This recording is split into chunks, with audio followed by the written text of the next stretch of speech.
Hey guys, welcome back to the TDP. I know it's been a little bit since I got on here and did this, but just been kind of busy lately with work and baseball and life and everything else. Really haven't had too much chance to get on here. But hopefully the quality of this is pretty good. I got some new equipment and stuff. I'm still working through the kinks, so hopefully we'll see. So we're coming straight from the TJ plus JJ studio. As you can see, it might be a little bit different from the last time. We got Ellie in the background. She's been a trip today, let me tell you. It's been crazy. It's like I have a soundtrack of like a dog panting behind me all day. It's wild. If any of you guys have fur babies around the house, you know exactly what I'm talking about. So hopefully, like I said, hopefully this comes across good, but really just wanted to take a test run at this and see how it works. Wanted to discuss a couple of things and maybe try out something a little new and different today. We'll see how it goes. But a couple things that's happened since the last time I've done this was one thing, Kentucky lost in the first round. The first round of the SEC tournament, and they lost in the first round of the NCAA tournament. And I know everybody here knows that. All my friends are fans and college basketball fans, and most of you are either Tennessee or Kentucky fans, so you all know what's up.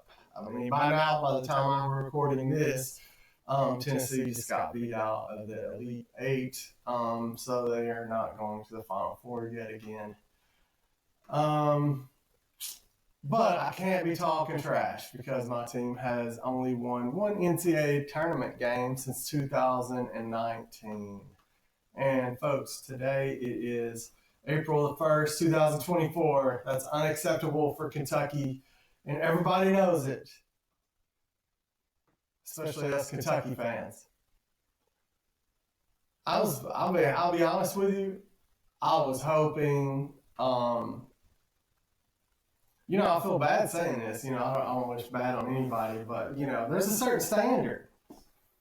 And I know me, along with a lot of other Kentucky fans, believe that maybe this will be it for Cal. One tournament win in almost 5 years is unacceptable. Especially when your most recent three tournament runs, you get beat by St. Peter's and then by Oakland this year. I mean, last year against Kansas State, obviously Kansas State's a bigger school, so it's still not really that acceptable, but it's a little better than Oakland and St. Peter's.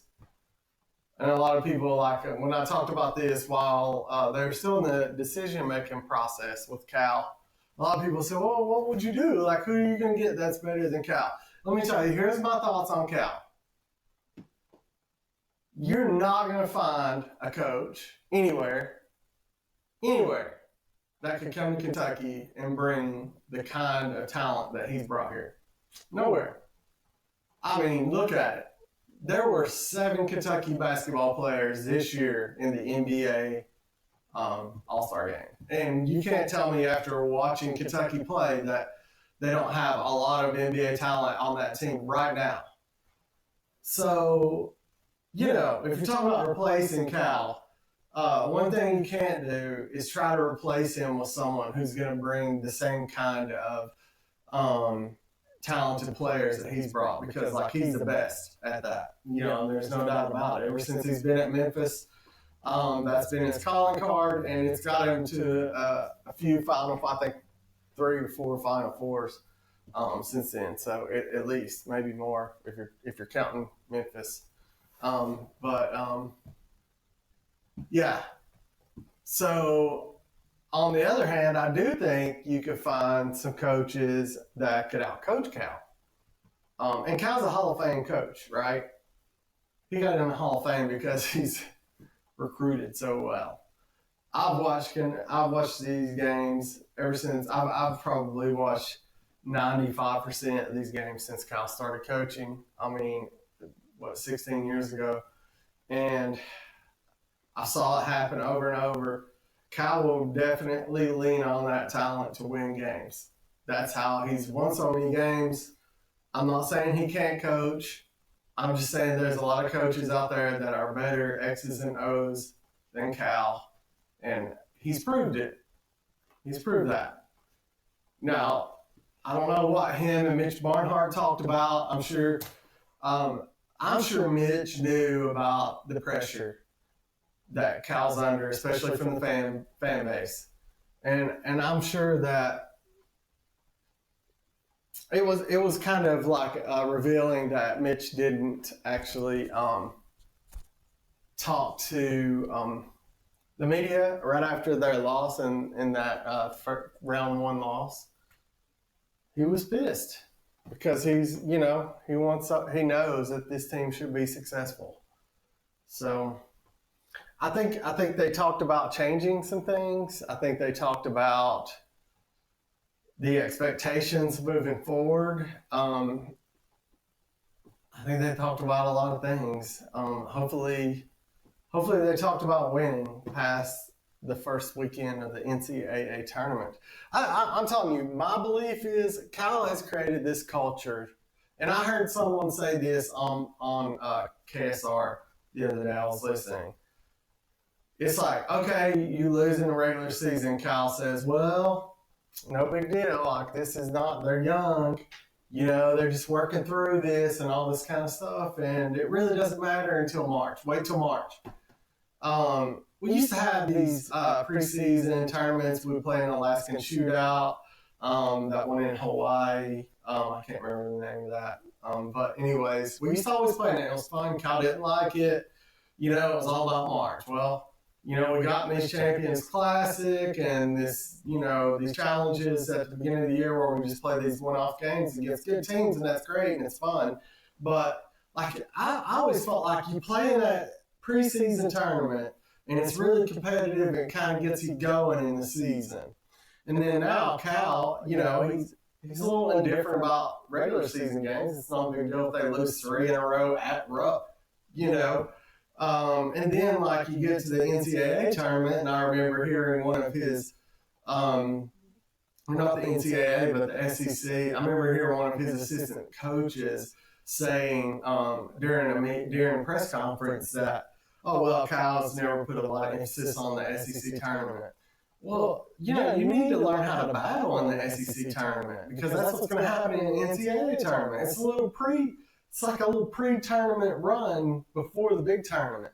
I get the big tournament's more important, but it's important to make a good showing at the SEC tournament. We've made some deep runs in the NCAAs before, and it's always comes right after a really competitive SEC tournament. I mean, we went out and got smoked first game against Texas A&M this year. Kyle's like, oh, it ain't no big deal. I took them bowling after. Telling you, it's the wrong message. So you get, like I will refer back to the gentleman on KSR who said that now all of the pressure is on March, and I agree with that point because that's what happens. All the pressure, and all it takes is one person to really get hot, take you out. Nevertheless, Cal's back, so we'll see what happens. I did see today that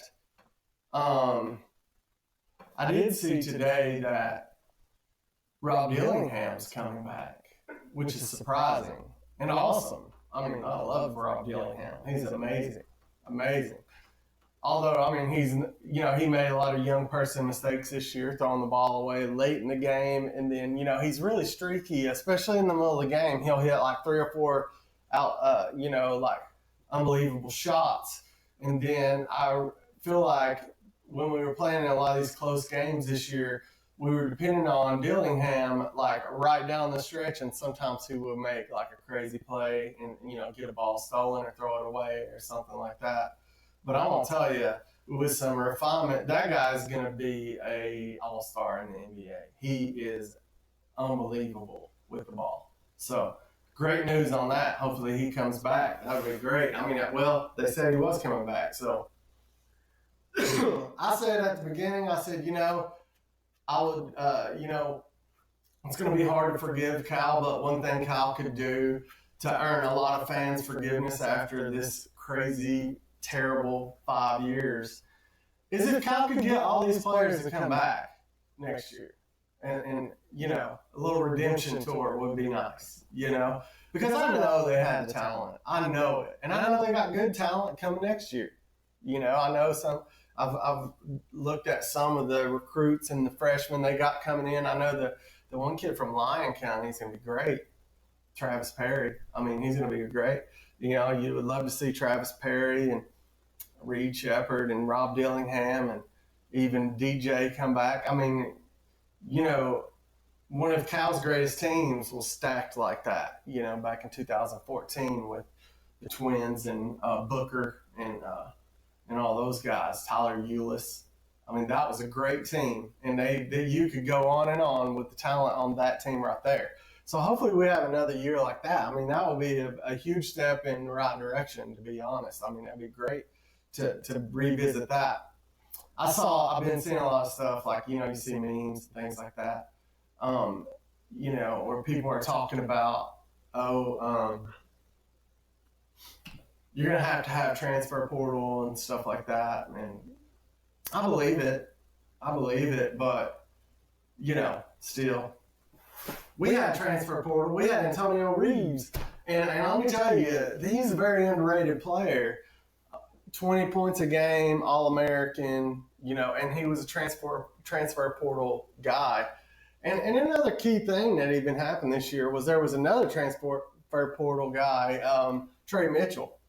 And I thought early in the season when they had some really good outings and good games, Trey Mitchell was the catalyst for them. He was knocking down threes, playing tough defense, getting rebounds. But, he got hurt or something and never came back. I mean, he wasn't the same the rest of the year. But, to the point of transfer portal and things like that, we had two really good ones this year. Trey Mitchell, Antonio Reeves, both outstanding players. So I tell you, it just comes down to coaching, especially when you're coaching against the team that is older and does have a good coach that's going to game plan around what you do. It comes down to coaching. You got to be able to counter that and be not so stubborn that you will actually, try some do different things that definitely should be effective when you have superior athletes. So that's my take on Cal.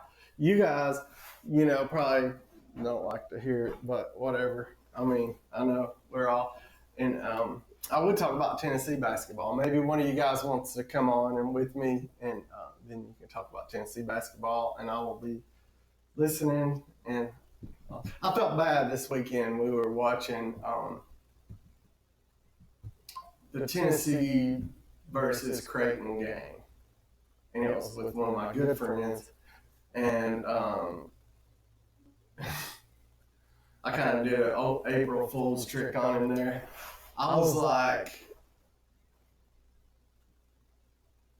I might root for Tennessee because they're in the SEC to get to the Final Four. And he was like, come on over. And I was like, the only problem is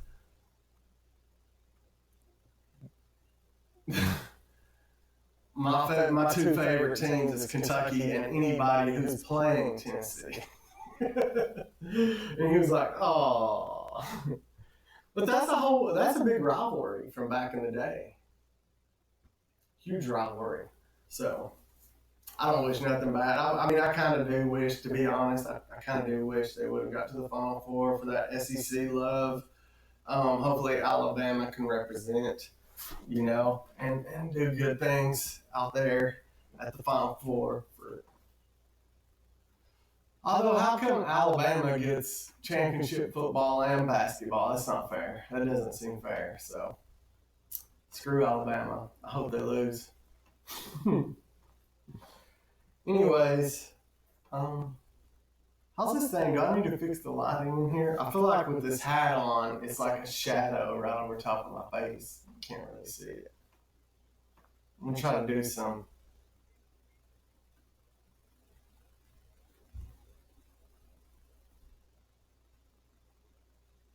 I won't let me zoom no more.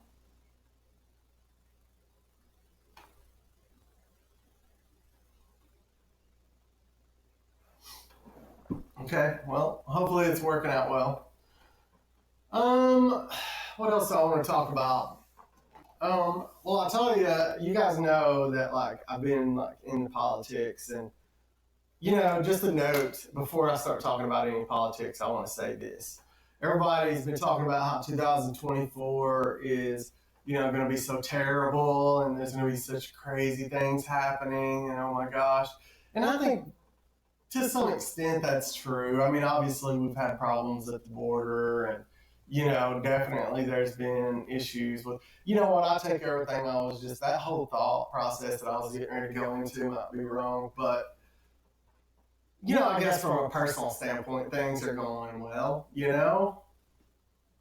Hopefully they continue. I feel blessed, but there's some crazy stuff happening, and hopefully,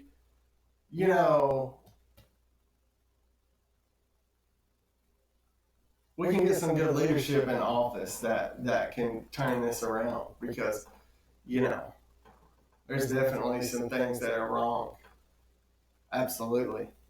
So you guys know I was all about like on the Kennedy train earlier. If you go back through and you watch some of my very first podcast that I did, and my little 10-minute deals that I would do, knock them out, upload them, and just to kind of get my thoughts going and things like that. You guys know that I was like big into like supporting Bobby Kennedy, Robert F. Kennedy Jr. for his presidential campaign, and honestly, I still do. I think he's like I really do think he's brilliant, and I really like listening to his views, and I agree with most, if not, I mean, dang near all of them. I really do. I mean, and he is like a classic, a classic liberal, like a liberal that, used to be like for the people, right? And they were like anti-government, and, or not actually anti-government, but like,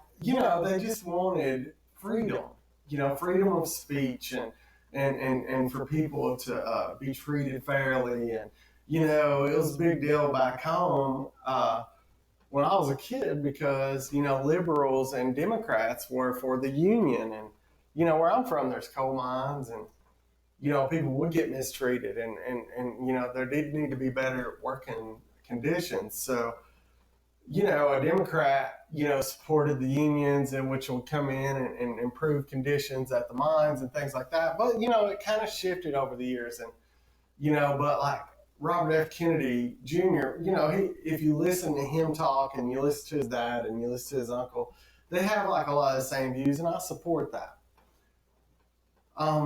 But with that being said, I would say, on the bigger scale, I'm probably more toward a conservative, which I think classic liberals in today's lens would probably more toward conservative, based on the views of liberals and conservatives now. I would say classic liberals are closer to conservatives. That's why a lot of people do like RFK Jr., who are even on the conservative side. I know I've talked to a lot of my friends about it, and I think they're kind of on board. But I will say this: I was really anticipating his choice for VP, because he has to choose his VP early to get on ballots, because that's the rules for a lot of the states. You have to have a running mate, and it has to be announced before they can consider you for the ballot. So he had to pick somebody, and there was a little hype, like he was going to pick Aaron Rodgers, or he was going to pick Tulsi Gabbard, or he was going to pick Jesse Ventura, and then this Nicole Shanahan actually came into the picture, and that was someone who was mentioned late in the process, and then it was pretty obvious that that's who he was going to pick, and then he picked her. So here's my problem with it. As far as me, my support, this is why I'm not a huge fan of it. because she's a millionaire, a billionaire. She has a ton of money. She's a patent lawyer for software companies, and her ex-husband or her husband, I don't remember. They're like into Silicon Valley. They're like the founder of Google or something, just like this mega company that now she's got all these billions of dollars. So it just kind of stinks, It feels like he did it for the money. And I get that you have to have money to win a big national election, and I get it. And more power to him. Hopefully it helps him. But I think it kind of stinks. I think he had an opportunity to win over a lot of Americans who wanted like an alternative choice, like than the two that we have, right? And that's not even saying nothing about Biden or Trump.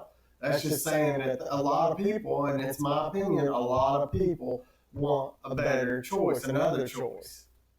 And I think he just, with that pick, she has spent a lot of money, and I don't know a lot about her, don't get me wrong, I don't know a lot about her, but she has spent a lot of money, and this is something I do know just based on what I've heard. She has spent a ton of money on Democratic campaigns, such as Biden, such as Obama, such as anything, and the rumor is like, however George Soros goes, she goes with him, right? So that's like a huge red flag for me and everybody else, I promise. Everybody else that pays attention. If you want to know what kind of person another person is, look at where their money goes.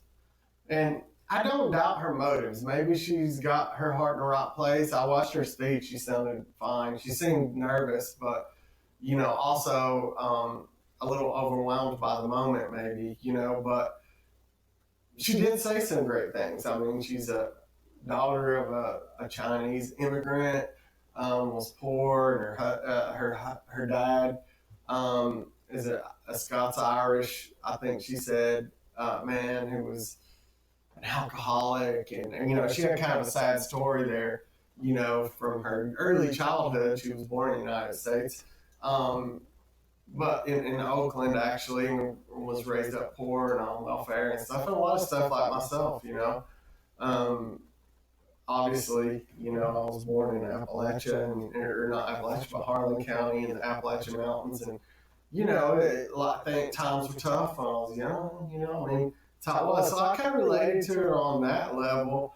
And in her origin story and how she was inspired and what she did and how she followed through. I mean, it's very inspiring. But then I always come back to maybe she was just misguided, and she did declare that she's not a Democrat. So who knows? She might be great. But here's what I think. This is good news for Trump, because she's gonna draw a lot of people from Biden's, constituents. A lot of those people are going to vote for that third party because of her and what she brings to the table. She's gonna, I'm sure, she knows about AI, and she knows about marketing, and she knows about all this different kind of stuff. So I'm sure they'll be able to get the message out, and it's going to pull some of those votes from the left, but I don't think it's going to pull any votes from Trump, from the Republican constituency. I do not, because the people are going to be like me. They're going to look and they're going to be like, oh, she gave money with Soros to Biden and to these and this, and to get all these Democrats in office. So they're going to automatically believe that they're not going to trust it. So. That's my thoughts on that. I haven't completely changed my mind about Kennedy, by the way. I mean, I stand by it. I mean, I thought he said a lot of great stuff on that Joe Rogan podcast that really kind of turned me around on it. And when I read his book, The Real Anthony Fauci, it's a lot of corruption, and I think he would attack that. Whether and if she's in there, I mean, I think that's what he said he was going to do, and that's what I think he'll do. And I'm assuming she would support him in that. So I will be completely happy with that. On the other hand, I mean, I will be glad if Trump got in there too, because here's what I think about Trump. I think he had the ideas, and he had his ideas on his policies, and I think a lot of his policies were great and they worked. And I think the economic, there was like a big economic upturn right before COVID hit. And then when COVID hit, I think he got played, by the people that he had placed around himself in his cabinet. And, when you talk about these government organizations like, the CDC and the WHO, which is a different organization. Yeah, I think they all kind of played in and kind of put him in a really tough spot and made him make some decisions that were not right. Closing down businesses, closing down schools, mandating vaccines. All this stuff was like knee-jerk reactions, and none of them had proven tests of results, or nobody knew what was going to happen. Nobody knew. So it was kind of jacked up. So I think that I believe that this time around, if he gets voted in, he's gonna learn. That's gonna be a lesson learned. I think it's gonna be a lesson learned. I think he's gonna surround himself with great people. I'm really excited about his VP choice. I hope he gets Tulsi Gabbard. I thought Kennedy should have got Tulsi. But I do. I hope he gets Tulsi. She just wrote a book. I'm probably going to download it and listen to it too. But she did a really good interview with Tucker recently. You guys should watch it for sure. Tucker Carlson. You can find it on YouTube. But I think she wants what's best for the country. And here's something I really like about Tulsi Gabbard, and you guys can watch and decide for yourself. But here's what I really like about her. Tucker references her actual personal wealth like 3 or 4 times during their conversation. So, I mean, it leads you to believe, and I don't look at people's wealths or anything like that. I mean, I'm not against it, but I didn't. But it was a consensus on there, I guess. But she's not rich. She's not wealthy. She's been in Congress. She was a freshman superstar. She headlined the DNC speech, and then she did some stuff to piss off the party. Like she would not approve bombing by the Obama administration because she would not support it. It wasn't up to her to approve it. But she would not support it because they couldn't tell her why they were going to bomb. They couldn't tell her what the consequences were going to be. And they wouldn't provide any additional information besides we want to give them a gut punch and make sure they know we're there and that we're serious. So, her argument was, you don't know the actual consequences. What's the human cost? What about the people you're killing? What about the soldiers that you're going to have to send over there when they respond and they start torturing people and turning against their own population, turning against themselves? And what do you do when it causes a civil war? And nobody can answer those questions. And that's what I don't understand. Nobody wants to talk about it. You watch these shows and you watch Fox News.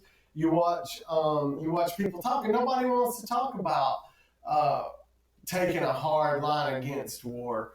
Because you don't have to do it because you think it's tough, or maybe you're influenced by the military industrial complex that's making billions and billions of dollars on war. But nobody wants to talk about the human cost. And when someone like Tulsi Gabbard speaks up and has a voice, as a Democrat, by the way, they kick her out of the party, basically, because she didn't do the status quo. So stuff like that inspires me, is when someone actually stands up. And yeah, you got kicked out and you got in trouble within your own party, but you had the honor to do the right thing. You didn't just take the money. And, to my point earlier about she's not a wealthy person. She when she travels places, she travels in coach. She doesn't have like some mansion on the hill, and God knows she could in Hawaii if she would have just did what they told her. She could have been a superstar in the party, and then she would have been a part of the squad, and everybody would see right through it, and it would be transparent, And she knew that was not an honorable thing to do. By the way, she is, I think, a lieutenant colonel in the Army Reserves, possibly a colonel. I think she might be a lieutenant colonel. Um, she serves her country. She tells a story on Tucker on the interview. You guys need to watch it. I'll say one thing that I thought was honorable that she did. She tells a story about how when she was a young lady in the military and wasn't really considering running for Congress, was just doing her thing, in in her job in her military, and she decided to play in the stock market, and she bought a stock here, stock there, just like anybody would on Robinhood or whatever. And when she decided to run for Congress because she wanted to help her people and serve her community, she thought it will be a conflict of interest to have stocks and be in Congress. So she sold them. I thought that's an honorable thing. I think there should be rules against Congress people who have inside information. I think there should be rules against them playing in the stock market. How is all these people millionaires and they've been government servants for their whole careers and they're millionaires, multi-millionaires? I mean, there's like actual things you can look up and you can follow the stocks of Nancy Pelosi and watch her wins. And she definitely has inside information. She's a multimillionaire. She's been in I mean, I don't think people shouldn't have businesses and things like that and be in politics. You can have a business in your community and run a campaign and be in politics, but you shouldn't use that to your advantage. When you don't produce anything, it's very obvious what you're doing to get money, especially when people can track it and it's public record. So that's all I want is like honorable people, and I think it's important. We'll see. We got to get some guests on. So let's try something. I want to try something just for shits and gigs. I do have this new little camera set up, so what I'm going to try to do is see if I can watch a YouTube video and maybe comment on it. So I want to give it a test run. So I'm going to... What should I look up? Oh, you know what I could look up? Since I've been talking about it, I can look up a little bit of that Tulsi Gabbard interview.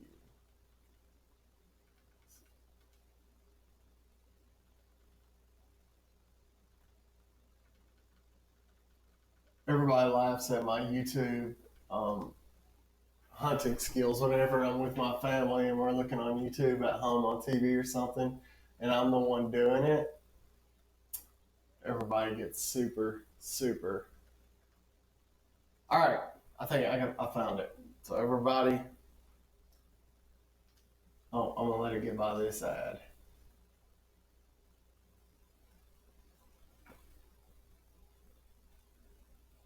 Another ad. Okay, I skipped it.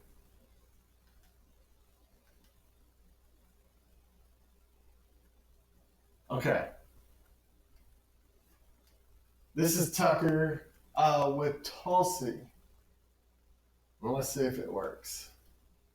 Air conditioning was part of the modern era.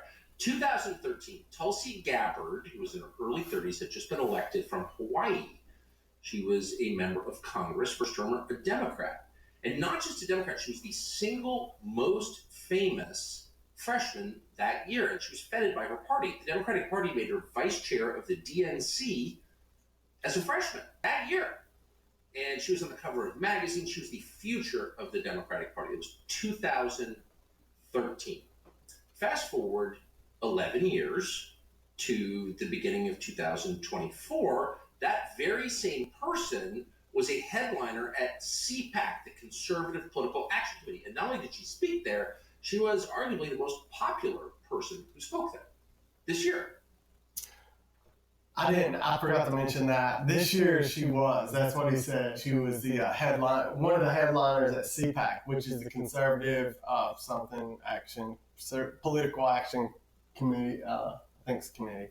Anyways, I watched that interview too. You guys should watch it. It's brilliant. Anyways, back to Tucker. 11 years later, here's part of what she said. Our democracy is under attack.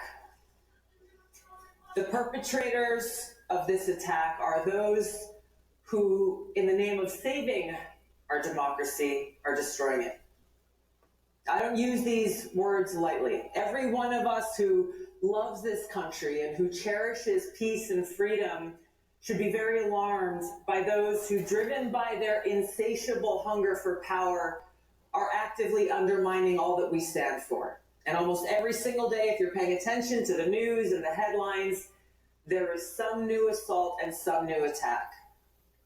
Now, it's the Democrat elite and the swamp creatures in Washington who are doing all that they possibly can to keep us, the American people, from a very simple thing, having the freedom to choose who we want to be our next president.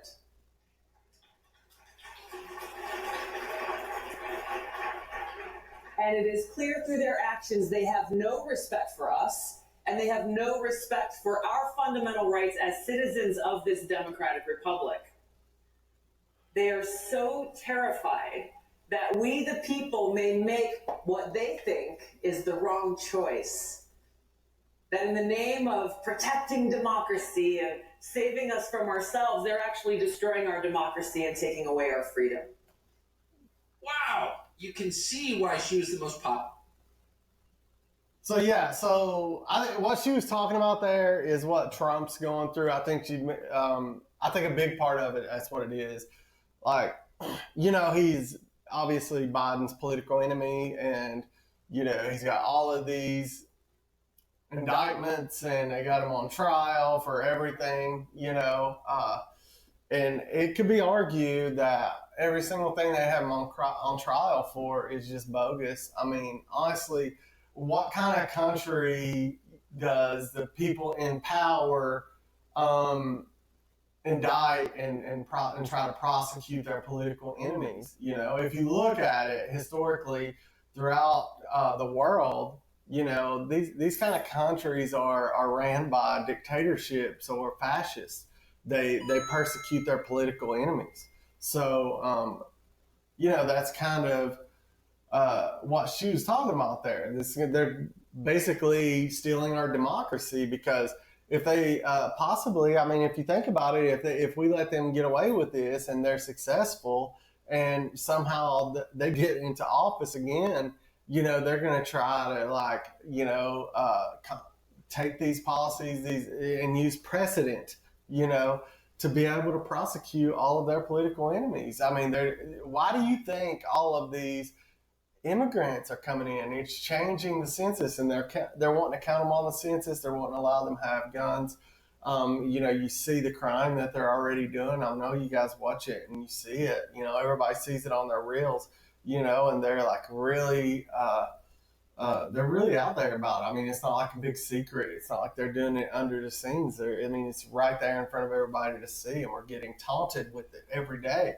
So, all this stuff's happening, and it's going to change districts. It's going to add, more representatives to certain areas, and it's going to turn the tide. And they're going to start putting these laws into place. And I'm telling you, it's just like with the COVID. Once they get this power to make these restrictions happen, it's not like they're going to give that back to us. I mean, this government is about the people, right? But let's get back to Tucker and see what he says about Tulsi. Speaker at CPAC this year, but again, 11 years from vice chair of the DNC to headlining CPAC. Some people have asked, well, wait a second, that's awfully fast. This must be an op. She must be a secret lefty or a CIA agent. Well, of course, we can't know. But if she was, she'd probably be getting something out of it. She'd be really rich. But no, Tulsi Gabbard is probably the least rich famous person in the United States. She has not cashed in, just the opposite. She's actually really suffered for her change of heart.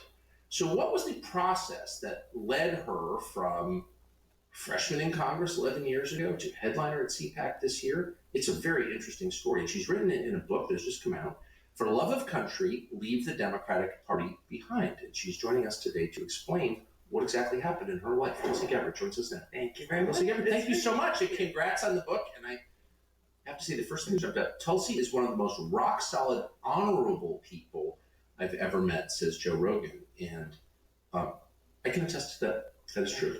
I feel the same way. Thank you. But I can also see why people are like, what is this? Yeah. Tulsi Gabbard from Hawaii, probably the most reliably Democratic liberal state. Argument there may be a bit subjective, but pretty close, if not the most. And now this, like, what happened? It's a lot has happened in that 11 years. You're talking, I'm just thinking through, like, gosh, has it only been 10, 11 years? But to me, it just shows how insane today's Democratic Party has become. Yes. Really, truly. I joined the Democratic Party in 2002. I was 21 years old when I ran for the state house in Hawaii. And as you know, I come from, my parents are very independent-minded people. They raised all of us 5 kids to be critical thinkers and independent-minded. Make your own decision, but do your research and figure out why you are coming to this conclusion or why you are coming to this decision. And so when I decided to run for office in Hawaii, there wasn't just like, well, of course I'm going to be a part of this party or that party because, somebody told me to, or because it was like a family generational thing. None of that was there. And so I really started to look at, Hawaii's history in politics. Why was Hawaii such a strong democratic state? As it still is now, it's a little bit less so, but at that time, what I saw was a party that welcomed free thinkers. It was truly a Big Tent party, even in their own words. It was a party that stood up for civil liberties. It's a party that stood up for freedom of speech and was willing to fight.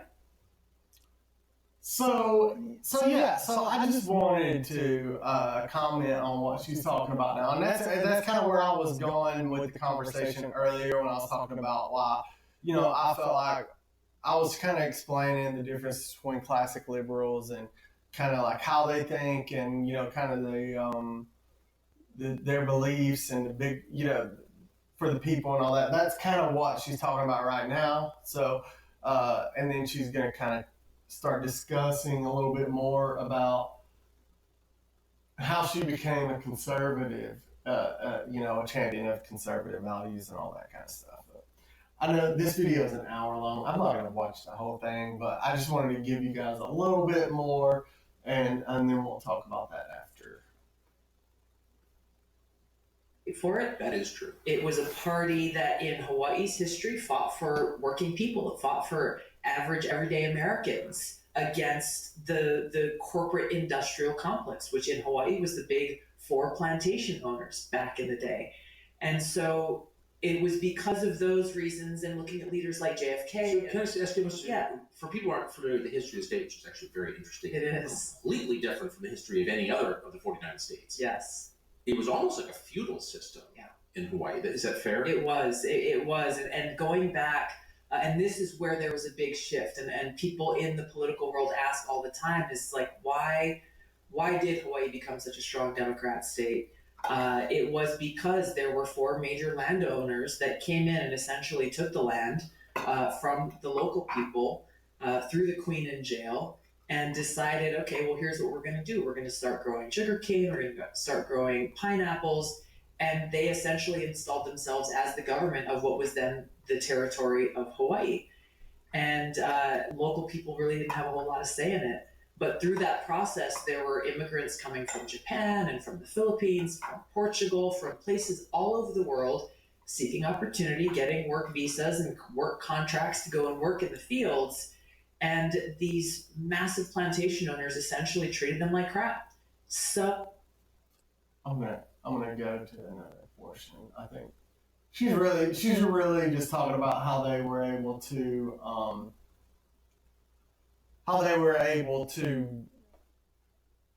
kind of like overcome that crazy situation that was in Hawaii, and I'm sure you can look that up where they were kind of mistreating a lot of people, the local populations, and pitting them against each other and stuff like that. And that's kind of similar to what happened in my where I'm from with the coal operators.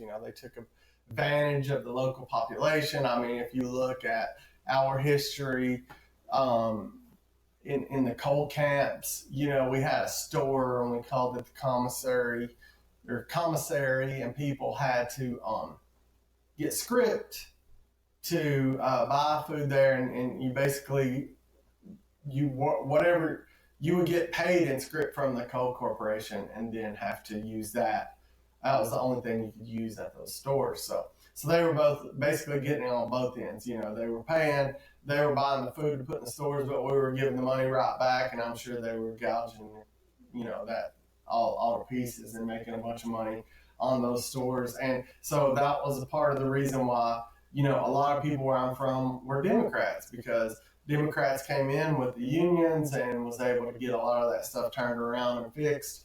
Now, I will admit, that's not the way the modern coal operation works. I don't think there's a lot of unions back home anymore. I mean, I know even when I was a young man and I worked at a couple of different coal mines, I mean, you wouldn't go up there saying anything about union because you'd just get fired really quick.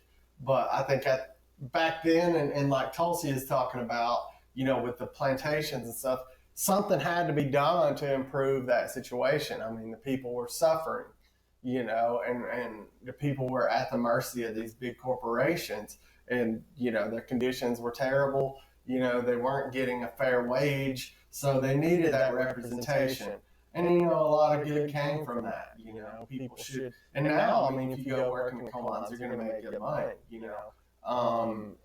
It's still dangerous, and if you work there long enough, you're probably going to get black lung. There's no respirator or anything that's really going to stop that from happening. I mean, if you're in the coal dust, you're going to breathe it. I guess you could wear a respirator like you were scuba diving all the time and breathe better air, but, if you just wear like a mask, like the COVID mask or something, it's not going to keep you from getting black lung. I mean, it's you're just breathing it, you're in it. So it's still dangerous, and, there are government programs for coal miners, you can file black lung and stuff, but that's still, I mean, your health is what suffers. People die of COPD, other respiratory issues because of black lung. It's not a pretty way to go. And, but my point was, that's where the Democrat, that's why that stuff started. That party is not the same anymore. They're just not. Let's see.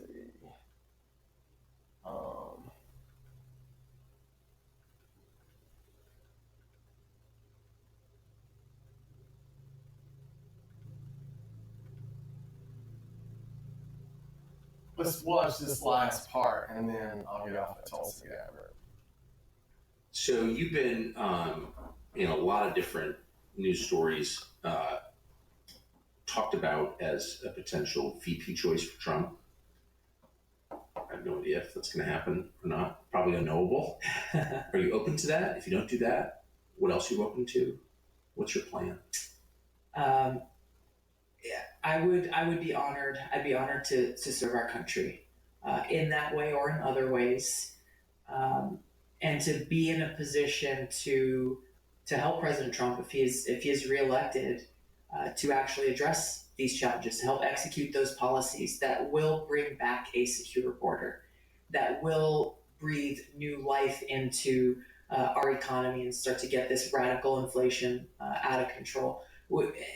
Which, on that note, I was in a conversation the other day with like two different groups of people.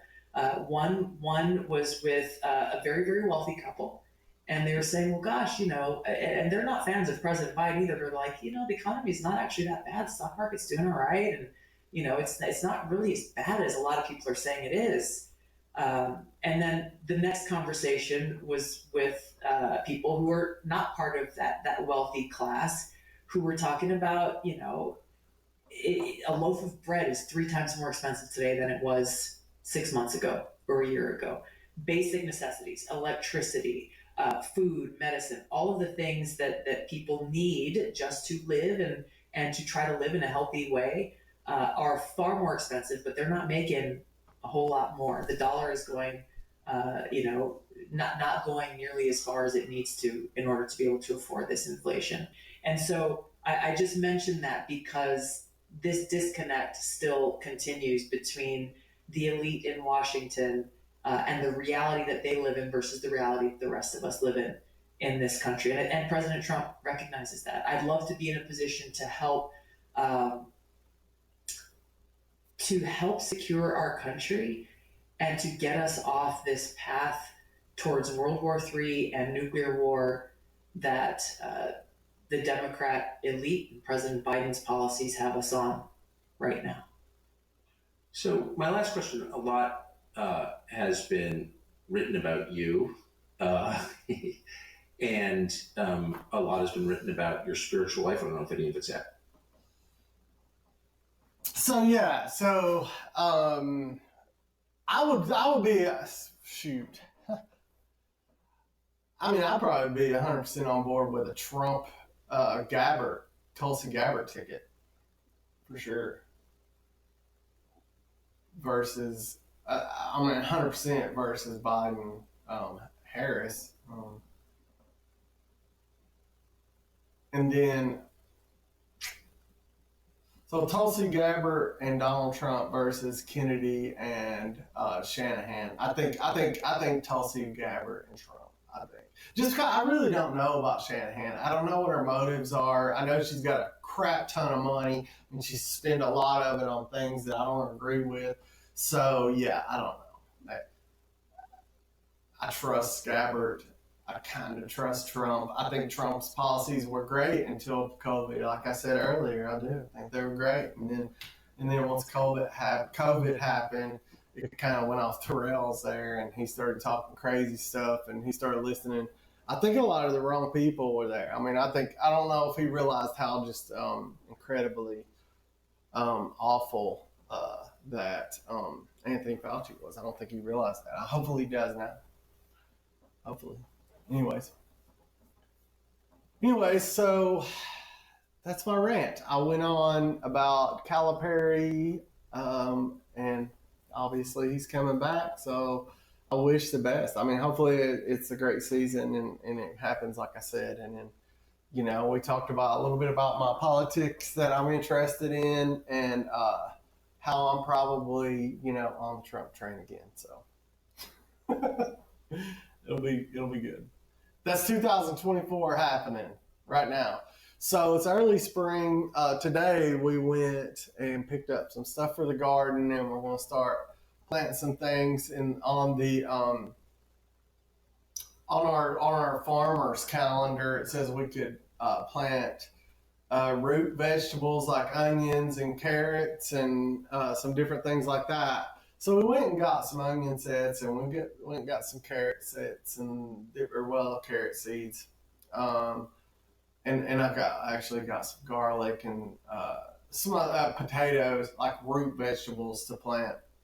And we got other things too of those. And when we came home, we didn't have any of the seeds or the onion sets or nothing. So I've got to go tomorrow and get those. Hopefully they've got my bag set aside, and I won't have to just carry my receipt around looking for the things I got. Because we did leave that stuff there. And we called them and told them, and they said, well, just come, today, tonight, or tomorrow, and come back and pick them up. So I guess I'm going to do it tomorrow. But I am fired up. I did some work in the garden, and hopefully it'll be a big improvement from last year. It is turned over, and it has fertilizer in it, and it's ready. And I do have fabric to put on top of the plants, on top of the dirt around the plants to keep the weeds down. So, and I got irrigation underneath in the ground. So we'll see how that works. Hopefully it works good, because I had some really good friends that do farms and do gardens and have for years and years and years. And a lot of people have told me to not bring the sprinkler on top and saturate the leaves, because it'll help spread disease and it won't be good for the plants. And it's a lot better if you can water them from under. So hopefully that'll work out. That's what I'm looking forward to. And maybe I've got these new awesome cameras and hopefully they're working good. Y'all give me feedback on how it sounds. I know I'm in the middle of recording it right now, so I'll check and see, but if you guys think this is working out good, let me know in the comments. Any constructive criticism is well taken by me. I promise. I'll try to improve this and get better every single time, and we'll see. So, thank you for listening. I'm gonna get off. It's been almost an hour, 55 minutes and 30 seconds. Thank you for listening. Hopefully our presentation tool works good. We'll see. And I will see you next time on Tim's Daily Podcast.